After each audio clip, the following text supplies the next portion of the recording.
Haleluya. Segala pujian bagi Tuhan kita Yesus Kristus. Pujian yang luar biasa. Terima kasih Pak Welesan. Bapak Ibu, kita akan persiapkan hati kita. Kita akan mendengarkan kebenaran firman Tuhan. Para lektor untuk mempersiapkan diri. Sebelumnya kita akan berdoa untuk firman Tuhan. Silakan Bu Santi Simanjuntak. Nah, baik, mari kita berdoa. Bapa, segala puji syukur hanya bagimu Tuhan. Kiranya pujian yang kami naikkan dapat menyenangkan hatimu. Hingga sekarang kami siapkan hati kami Tuhan untuk mendengarkan firman-Mu. Urapi hamba-Mu Pastor Fauzan yang akan menyampaikan firman-Mu. Berikan hikmat untuk jaga mengajari kami. Memberkati kami semua yang mendengarkan. Kiranya firman-Mu direma dan memberkati kami semua, memulihkan dan menyembuhkan kami. Haleluya, amin. Amin, terima kasih Bu Santi Simanjuntak. Firman Tuhan pagi ini terambil dari 1 Tawarik 2 ayat 1 sampai 55 yang akan dibacakan oleh Saudari Nomi. Kemudian Galatia 5 ayat 1 sampai 26. Nanti bisa minta bantu Pak Apeng. Dimulai dari 1 Tawarik 2 ayat 1 sampai 55. Silakan Saudari Nomi.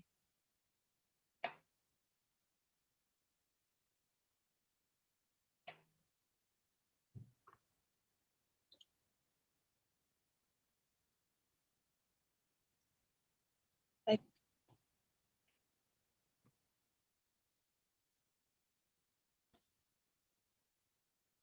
Satu Tawarikh 2. Inilah anak-anak Israel: Ruben, Simeon, Lewi, Yehuda, Isakar, Zebulon, dan Yusuf, Benyamin, Naftali, Gad, dan Asher.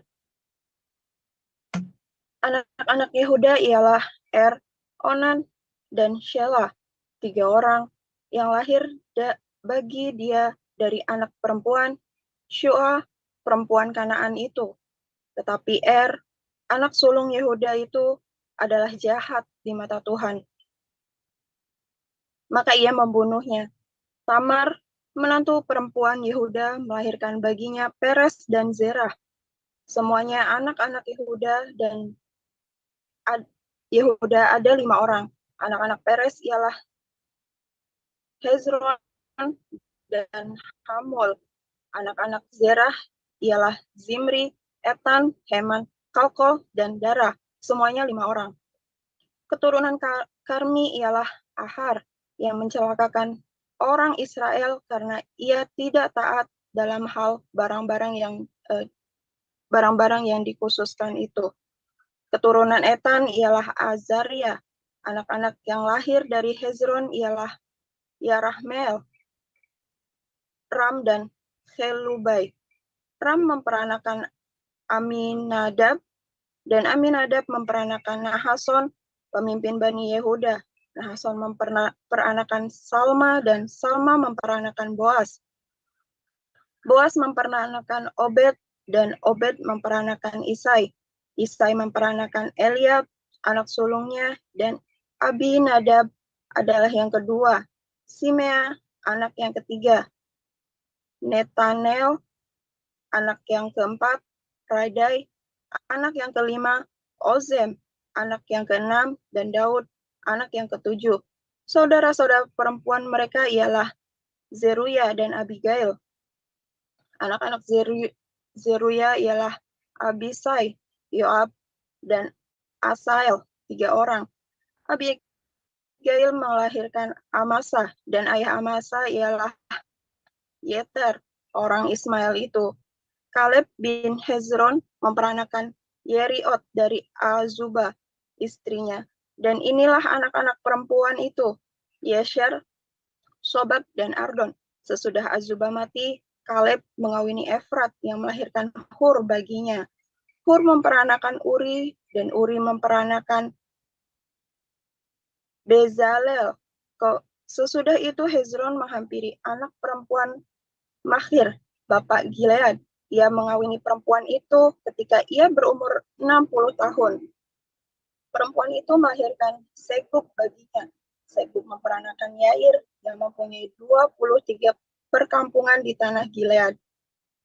Tetapi Gesur dan Aram merebut Hawot, Yair daripada mereka, juga Kenat dan tempat-tempat jajahannya, 60 perkampungan, itulah semua keturunan Makir, bapak Gilead. Sesudah Hezron mati, Kaleb menghampiri Efrata. Dia adalah istri Hezron, ayahnya. Maka perempuan itu melahirkan baginya Asyur, bapak Tekoa. Anak-anak Yerahmeel, anak sulung Hezron, ialah Ram. Anak sulung Buna, Oren, Ozem, dan Ahia. Tetapi Yerahmeel mempunyai seorang istri lain bernama Atara. Dialah ibu Onam. Anak-anak Ram, anak sulung Yerahmeel, ialah Maas, Yamin, dan Eker. Anak-anak Onam ialah Samai dan Yada, dan anak-anak Samai ialah Nadab dan Abisur. Nama istri Abisur ialah Abihail, yang melahirkan Ahban dan Molid baginya. Anak-anak Nadab ialah Seled dan Apaim. Seled mati dengan tidak mempunyai anak. Keturunan Apaim ialah Yisei, dan keturunan Yisei ialah Sesan, dan keturunan Sesan ialah Ahlai. Anak-anak Yada, adik Samai, ialah Yeter dan Yonatan. Yeter mati dengan tidak mempunyai anak. Anak-anak Yonatan ialah Pelet dan Zaza. Itulah keturunan Yerahmeel. Sesan tidak mempunyai anak laki-laki, hanya anak-anak perempuan. Tetapi Sesan mempunyai seorang budak laki-laki, orang Mesir yang bernama Yahra. Jadi Sesan memberi anaknya kepada Yahra, budaknya itu, menjadi istri, lalu perempuan itu melahirkan Atai baginya. Atai memperanakan Natan, dan Natan memperanakan Zabad. Zabad memperanakan Eflau, dan Eflau memperanakan Obed. Obed memperanakan Yehu, dan Yehu memperanakan Azaria. Azaria memperanakan Heles, dan Heles memperanakan Elasa. Elasa memperanakan Sismai, dan Sismai memperanakan Salum. Salum memperanakan Yekamya, dan Yekamya memperanakan Elisama, keturunan Kaleb. Adik Yerahmeel ialah Mesa, anak sulungnya, bapak Zif, dan anak-anak Maresa, bapak Hebron. Anak-anak Hebron ialah Korah, Tapuah, Rekem, dan Sema.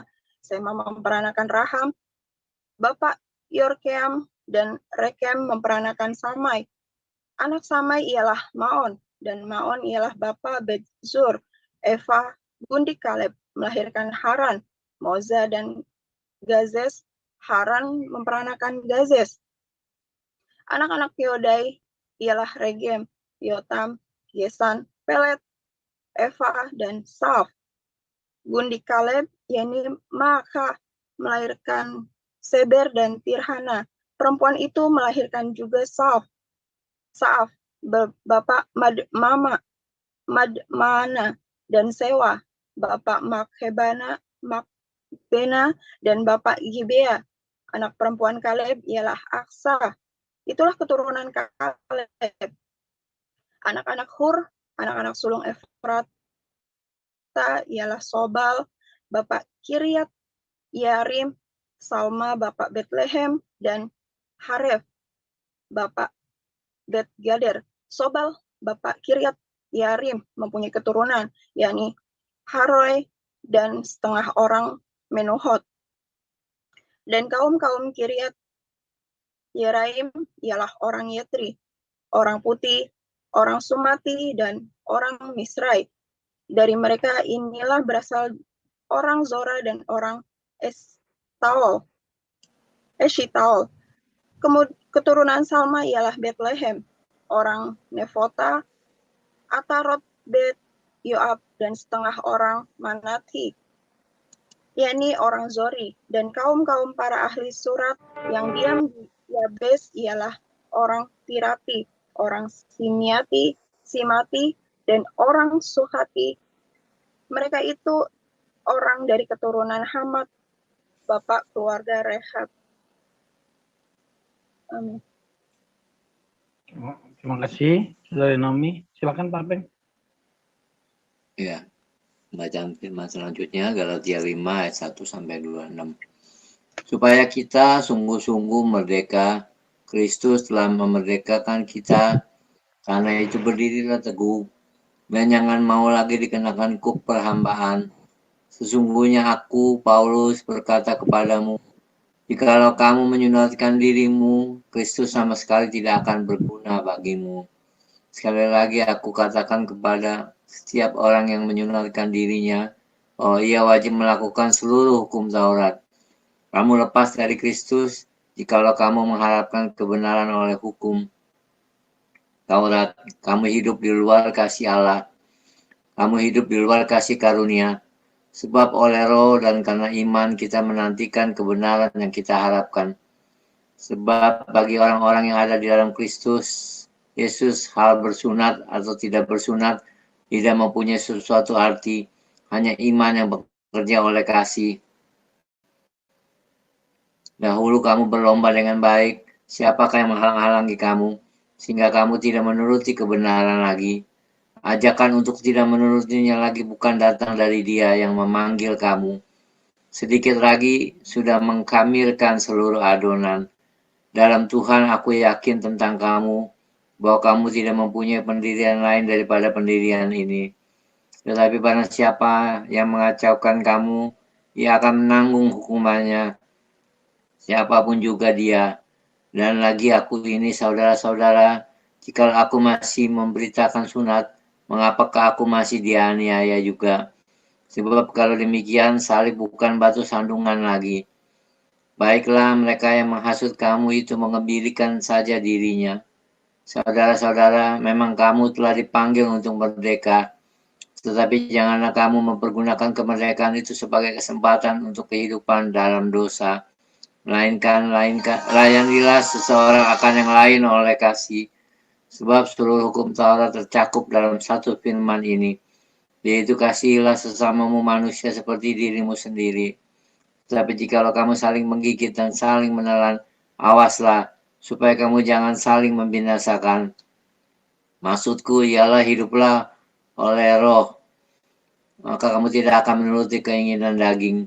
Sebab keinginan daging berlawanan dengan keinginan roh, dan keinginan roh berlawanan dengan keinginan daging. Karena keduanya bertentangan, sehingga kamu setiap kali tidak melakukan apa yang kamu kehendaki. Akan tetapi jikalau kamu memberi dirimu dipimpin oleh roh, maka kamu tidak hidup di bawah hukum Taurat. Perbuatan daging telah nyata, yaitu percabulan, kecemaran, hawa nafsu, penyembahan berhala, sihir, perseteruan, perselisihan, iri hati, amarah, kepentingan diri sendiri, pencideraan roh, percideraan, roh pemecah, kedengkian, kemabukan, pesta pora, dan sebagainya. Terhadap semuanya itu kuperingatkan kamu, seperti yang telah kubuat dulu, bahwa barang siapa melakukan hal-hal yang demikian, dia tidak akan mendapat bagian dalam kerajaan Allah. Tetapi buah roh ialah kasih, sukacita, damai sejahtera, kesabaran, kemurahan, kebaikan, kesetiaan, kelemah lembutan, penguasaan diri. Tidak ada hukum yang menentang hal-hal itu. Barang siapa menjadi milik Kristus Yesus, ia telah menyalibkan daging dengan segala hawa nafsu dan keinginannya. Jikalau kita hidup oleh roh, baiklah kita juga dipimpin oleh roh. Dan janganlah kita gila hormat, janganlah kita saling menantang dan saling mendengki. Demikian firman Tuhan. Haleluya. Terima kasih Pak Yuda, Naomi, Pak Apeng. Firman Tuhan yang datang pada kita pagi ini judulnya memisahkan daging dan roh, yang akan disampaikan oleh gembala kita Pastor Paul. Silakan Pastor Paul. Minta tolong ditampilkan Galatia 5 ayat 22. Terima kasih.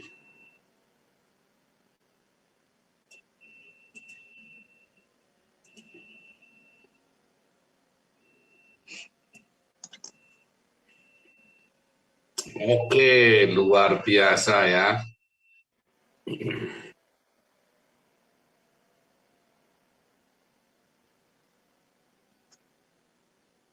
Buah roh ialah kasih, sukacita, damai sejahtera, kesabaran, kemurahan, kebaikan, kesetiaan, kelemah lembutan, penguasaan diri. Tidak ada hukum yang menentang hal-hal itu. Saudara, tadi kita baca tentang keturunan Yehuda, saudara ya. Keturunan Yehuda ini dimulai dari cerita yang buruk, saudara ya, yaitu orang Yehuda menghamili menantunya sendiri ya, karena bukan karena menantunya selingkuh, bukan ya, tapi karena mati. Ya, anaknya Yehuda 2 kali mati. Ya, dan menurut tradisi Yahudi, kalau anaknya mati, maka si perempuan ini menikah dengan adiknya. Ya, supaya dapat keturunan. Mati lagi adiknya. Maka mau ke bawah lagi, wah nggak ikhlas, takutnya mati lagi. Oh, mati pula nanti ini, katanya Yehuda kan. Dimulai dari itu, saudara ya. Dan kedua ada yang namanya Kaleb bin Hezron yang menikahi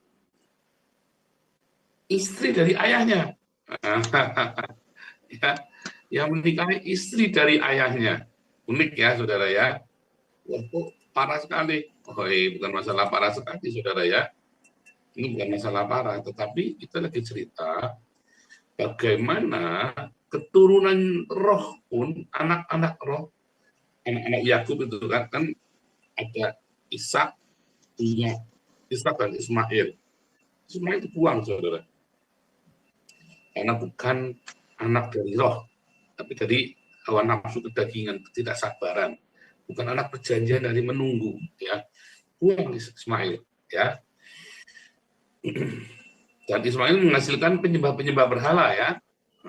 Dalam tradisi rabbinik, ya, dari kemarin siang kita sudah lihat, ya, si Rambam dan yang rabi-rabi lainnya, Rabi Ran segala macam, bahwa Ismail ini adalah penyembah berhala, ya.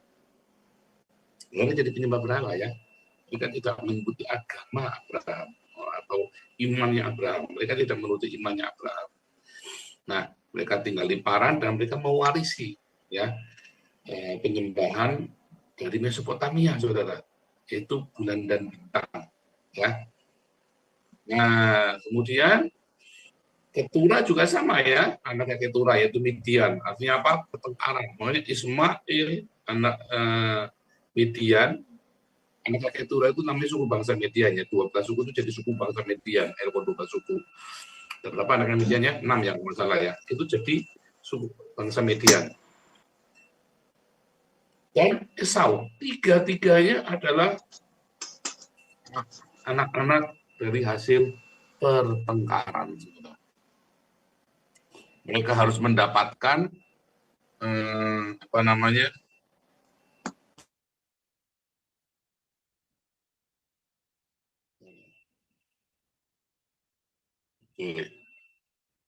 mereka harus mendapatkan berkatnya mereka atau keberhasilan mereka itu dengan berkelahi, saudara, ya, dengan ruwet pokoknya sama orang. Ada orang-orang yang mendapatkan segala keberhasilan dengan ruwet, ya, sama sini ruwet, yang ruwetin orang, gitu ya. Kalau kita sering diruwetin, saudara, ya. Tapi kalau Anda adalah anak-anak roh, anak dari roh, Anda walaupun diruwetin, Anda tenang aja, saudara, nggak usah dipikirin. Orang boleh ngeruwetin Anda, biarin aja, saudara, ya. Nggak usah direspon, nggak usah oh, berani sama saya, oh berani ya, wah mas kamu saling mengancam, ada saling tadi, ya. Coba ayat yang terakhir dari Galatia 5, Pak Yuda, ayat yang terakhir tadi, nah itu, ya. Sebenarnya kita gila hormat, saling menantang, saling dengki. Nah, itu dari daging, saling menantang, saling mendengki, gila hormat. Nah, itu nanti, saudara, ya, kita mau hidup dari roh. Tapi tahu nggak, proses mau hidup dari daging ke roh itu, memisahkan kedagingan dari roh ini, itu bukan proses yang ujuk-ujuk langsung jadi begitu, saudara, ya. Ada orang-orang yang dia cepat sekali, saudara, ya. Tapi ada orang-orang yang lama. Ya, kenapa dia lama prosesnya? Ya karena dia eman-eman. Dagingnya dilus-elus, saudara.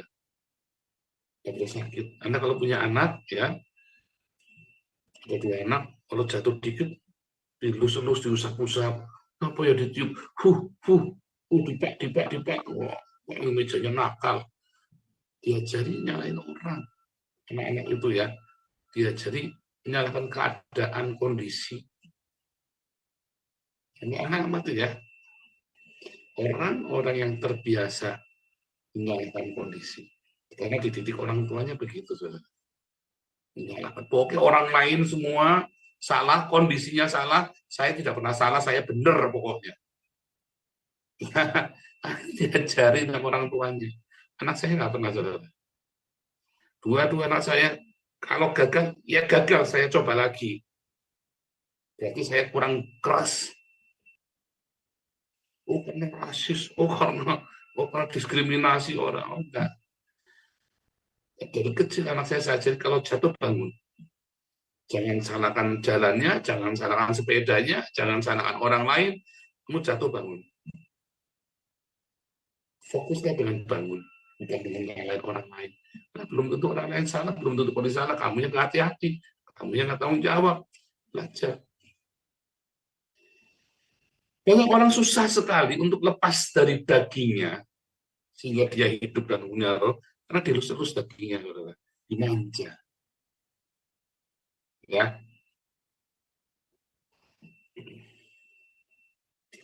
Anda memanjakan daging Anda, saudara. Ini lama.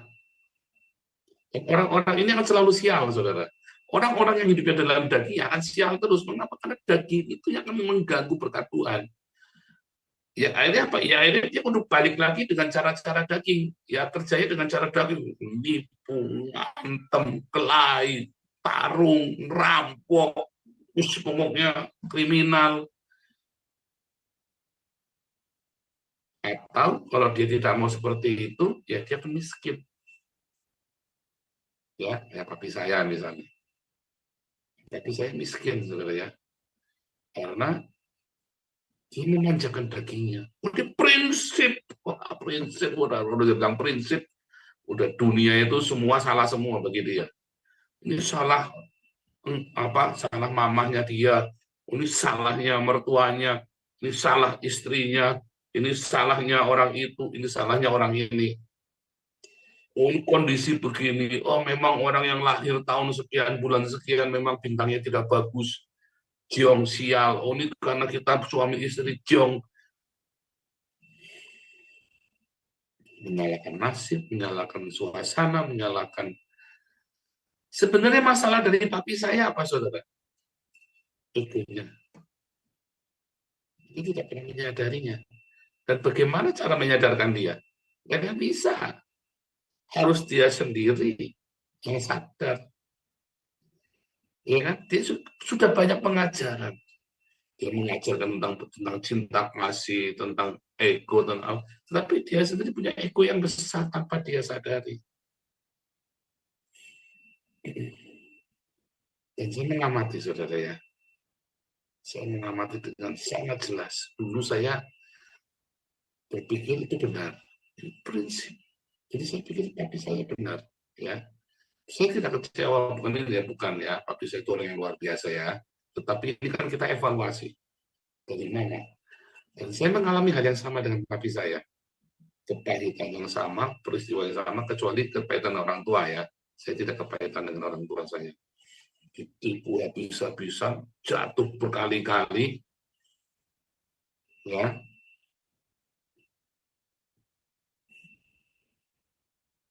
Tapi setiap kali jatuh bedanya saya dengan papi saya. Papi saya kalau jatuh dia tengkurapnya lama nunggu, saya kalau jatuh langsung bangun.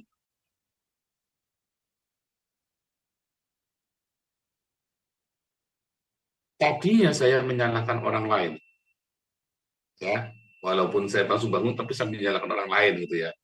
Tadinya saya menyalahkan kondisi, bahkan saya belajar sio itu ya, karena saya pikir sionya lagi jong, ya, bintangnya lagi jong, lagi sial, lagi apes. Tapi begitu, saudara. Ternyata apa, saudara? Ternyata kesialan itu karena kita sendiri. Ya, kesialan itu karena kita sendiri. Karena kita hidup di dalam daging.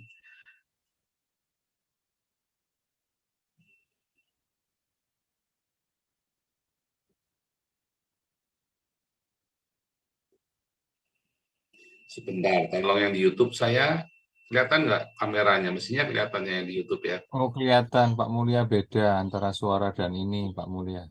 Ya, antara suara sama videonya saya split, memang saya pisah. Oke, lanjut ya. Anda semua, ya saya mengamati banyak dari Anda semua ya. Banyak, ya nggak cuma satu dua, banyak. Saya melihat Anda semua sama seperti saya beberapa tahun yang lalu, saudara.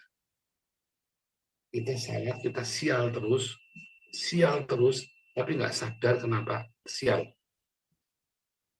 Karena kita memegang prinsip-prinsip lama, prinsip-prinsip kedagingan.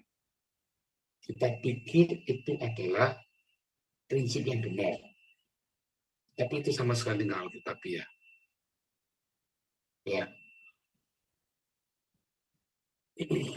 Kembali ke 22-23 Pak Yuda, nanti kita supaya sambil dengarkan, sambil terus mengamati ya 9 buah, 9 selikas atau 9 buah dari roh gitu ya. Prinsip-prinsip yang tidak sesuai dengan kasih, sukacita, damai sejahtera, kesabaran, kemurahan, kebaikan, kesetiaan, lemah lembutan, penguasaan diri. Ya, coba Anda prinsip-prinsip hidup Anda sesuai dengan ini enggak? Kalau enggak, singkirkan saudara. Walaupun itu 7 turunan dari nenek moyang, singkirkan. Saya mulai singkirkan saudara. Pertama nanti kan salahnya dia, kan salahnya itu, kan begini. Saya kan nggak salah apa-apa. Pertama begitu saudara ya. Saudara, puncaknya itu ketika saya habis-habisan mau jadi Islam, saya mau murtad itu ya. Terus saya, Tuhan datang sama saya, Tuhan Yesus, bukan dengan muka, saya dapat penglihatan. Penglihatan yang pertama saya ngelihat, ya ada satu ini jahat sekali. Saya nonton film ya, ada satu kehidupan seseorang, ya dari dia ini orang jahat sekali, jelek jahat sekali. Ini orang belagu kemelinti, pengen ngaplok saya ngeliat orang itu ya, muak. Begitu yang kedua saya ngeliat lagi, lihat loh, jahatnya orang ini. Terus saya membandingkan sama musuhnya saya, saudara. Musuh-musuh saya ini lebih kurang ajar daripada ini. Tapi itu lebih jahat lagi. Oh, ini malah lebih jahat lagi. Itu semua tak tunjuk satu-satu ya. Semua orang yang bersalah kepada saya. Yang saya kira dia bersalah kepada saya. Padahal mungkin saya yang salah, saudara ya. Tapi saya kira waktu itu orang-orang pendeta-pendeta ini menyebalkan semua bangsat semua, saudara. Dibandingkan dengan orang yang saya lihat dalam penglihatan itu. Terus yang ketiga, wah ini nyindir ini, wah ini saya ini, orang ini ternyata saya. Ya kan? Nah, ya, terus kenapa Tuhan? Itu memang saya. Saya kan bereaksi begitu karena ini, saya bereaksi begitu karena ini, saya begitu karena ini. Wow, saudara saya. Hari yang keempat, saudara, diputar lagi filmnya, saudara. Dari batita ya, saya bisa melihat kehidupan saya dari batita sampai hari itu ya, saya melihat, wah saya nangis sejadi-jadinya. Itu 7 hari saya dapat penglihatan itu, yang saudara selama 1 minggu itu ya. Tuhan itu saya, Tuhan. Tuhan itu saya, Tuhan. Tuhan itu saya, Tuhan. Gimana Tuhan? Saya melihat, saya begitu menjijikkan ketika saya lagi ngomelin istri saya. Ya, saya menjijikkan ketika saya lagi dendam sama mertua saya. Betapa saya menjijikkan sekali ketika saya lagi marah dengan pendeta ini, pendeta itu. Betapa menjijikkan saya ketika saya lagi semua yang saya pikir saya yang baik, saya melihat ternyata saya yang enggak, asalnya dari saya juga yang enggak benar. Itu membutuhkan, waduh, kesadaran yang luar biasa. Habis itu saya selesai, saudara. Tuhan, apa yang harus aku lakukan? Saudara, proses Setelah saya melihat itu, apakah langsung jadi saya yang hari ini? Enggak, saudara. Itu proses 2013 akhir, ini sudah 2023. Mau 10 tahun. Ini genap mau 10 tahun Desember ya, saudara ya. Desember tahun ini. Apakah langsung jadi begitu?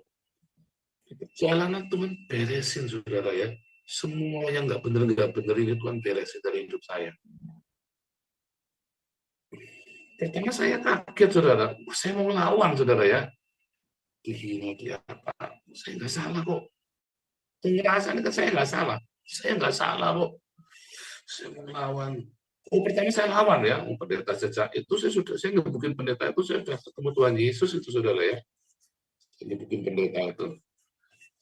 Tetapi kemudian jalan berikutnya, ada yang sadar, saya cepat-cepat.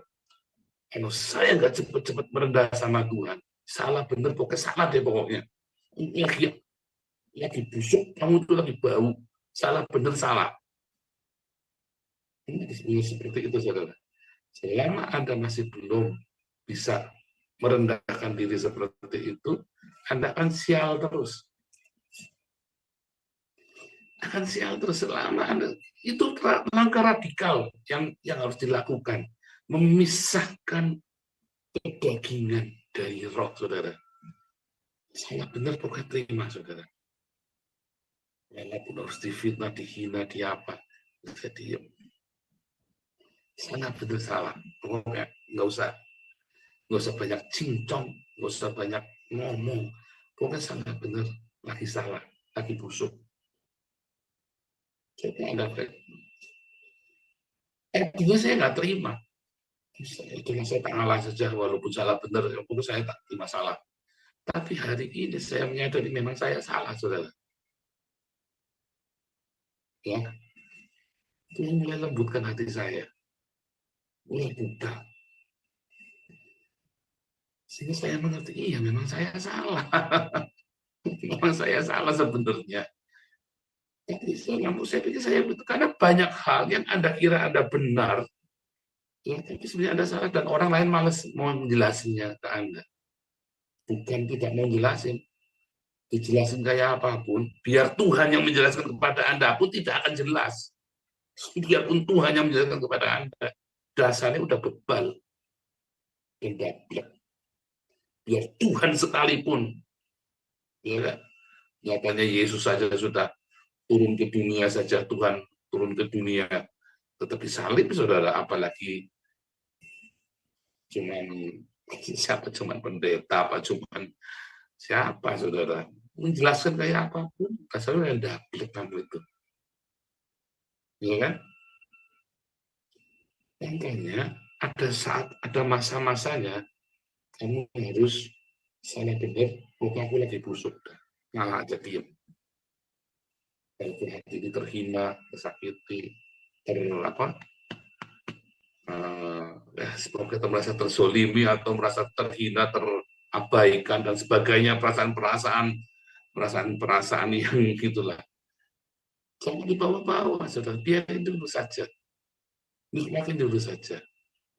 Tahun, 2 tahun, 3 tahun, 4 tahun, tiba-tiba Anda akan mengerti.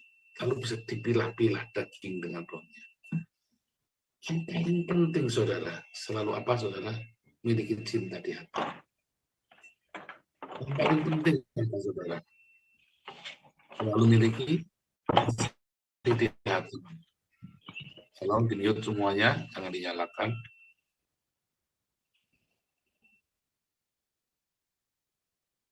Yang paling penting, selalu punya damai sejahtera. Boleh mengalami semuanya. Saya benar ya, saya dihancurkan, diludahi, dipersalahkan. Walaupun saya kaget, saya nggak salah. Tapi setelah saya pikir-pikir sekarang, ya memang salah juga saya sebetulnya. Coba kalau nggak begini. Coba kalau saya nggak mulai dulu. Atau coba kalau saya, tentu nggak akan terjadi yang itu. Ya kan?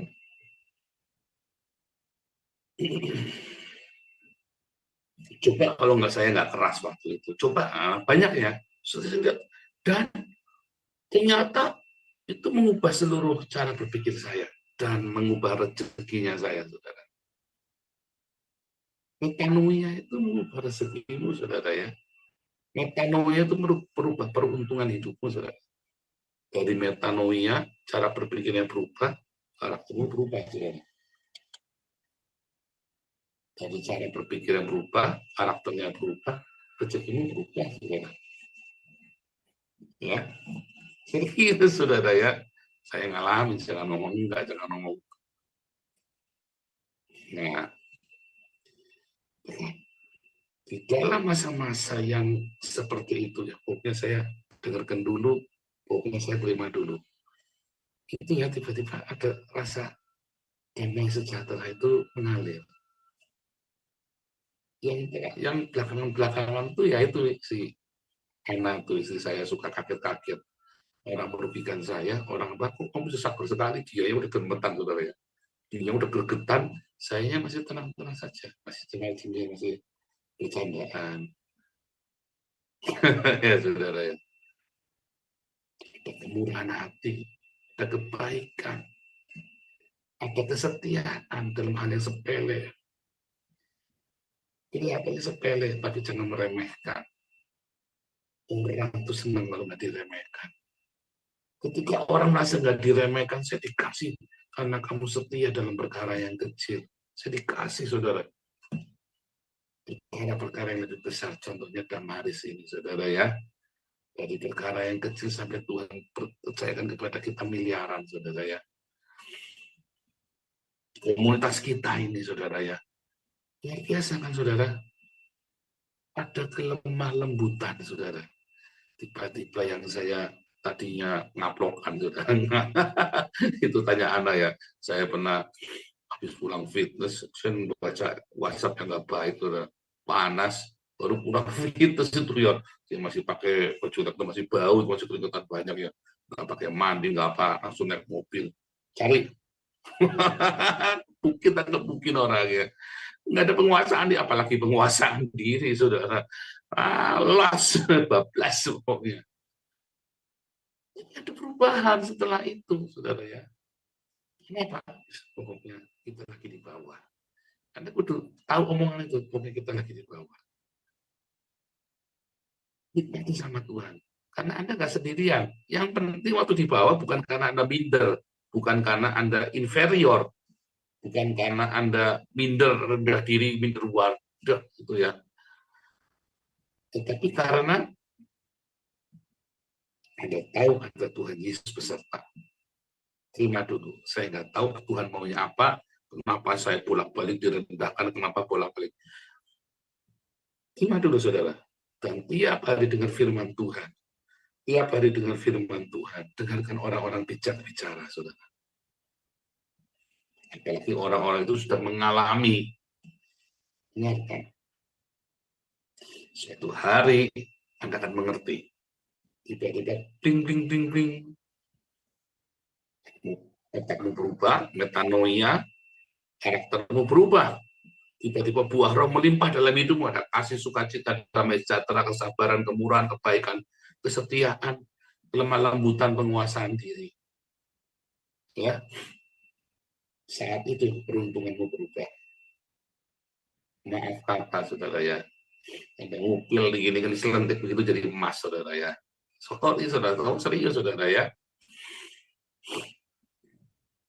Peruntunganmu berubah, saudara.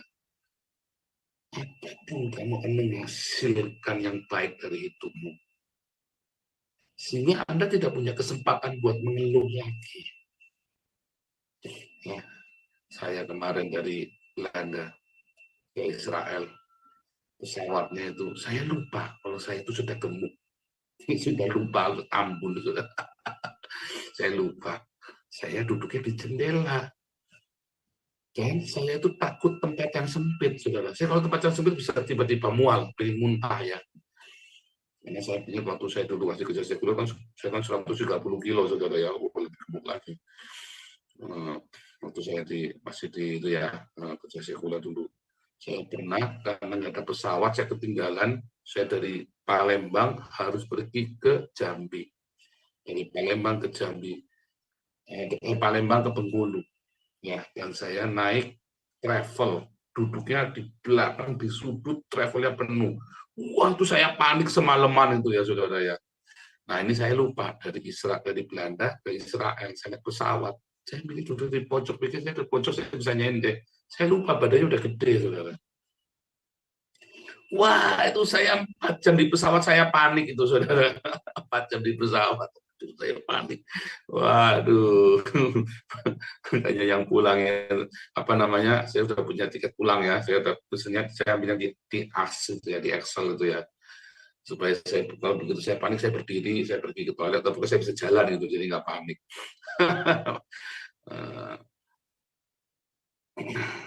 Tetapi itu pun saya nggak misu-misu. Dulu saya bisa misu-misu gara-gara itu, saudara. Bisa misu-misu saya cuma gara-gara itu. Dan nanti saya bisa langsung tiba-tiba ngomelin anak tuh, saudara. Gara-gara saya yang sial, saya bisa ngomelin anak atau anak-anak. Ya kan? Berapa banyak kalian bapak-bapak yang suka begitu, ayo ngaku. Emang cuma saya, enggak lah, cari temen dong saya dong. Kan nggak cuma saya yang begitu. Tapi kan saya ngaku sama Anda, saya jujur. Ya kan? Dan akhirnya apa? Tuhan baik, saudara. Tuhan baik, Tuhan baik, Tuhan baik. Dimulai dari metanoia, kemudian perubahan karakter. Dan tiba-tiba buah roh itu mengalir dalam hidupku, saudara. Dan peruntunganmu berubah. Anda nggak ada inisial terus, coba deh. Lihat ya bagaimana Tuhan memurnikan generasi dari Abraham, Ishak, Yakub, Yehuda sampai ke Daud. Anda pikir itu beres semua, saudara? Itu untuk pemurnian, saudara. Sampai akhirnya Yesus lahir. Ya, oh, itu butuh pemurnian, saudara ya. Lihat itu semua banyak masalah itu, saudara ya, di dalamnya itu. Tetapi ada janji Tuhan. Kalau kamu tetap melekat sama Tuhan, maka janji itu akan tetap selamanya. Tenang, saudara. Mungkin kamu dihina, mungkin kamu direndahkan, mungkin kamu harus dihancurkan, mungkin kamu dipersalahkan, dan kamu kayak ketek dituluk, bingung salah di mana. Tenang aja, saudara. Datang sama Tuhan Yesus, Tuhan, aku tak mau lawan, aku tidak mau memberontak, biar ini dalam proses pembentukanmu. Kalau memang ini dari Tuhan, Tuhan bela saya, Tuhan. Jadi Yesus memberkati, rubah metanoia, karakter merubah, ada buah roh, peruntunganmu berubah, nasib sial jadi nasib baik. Amin.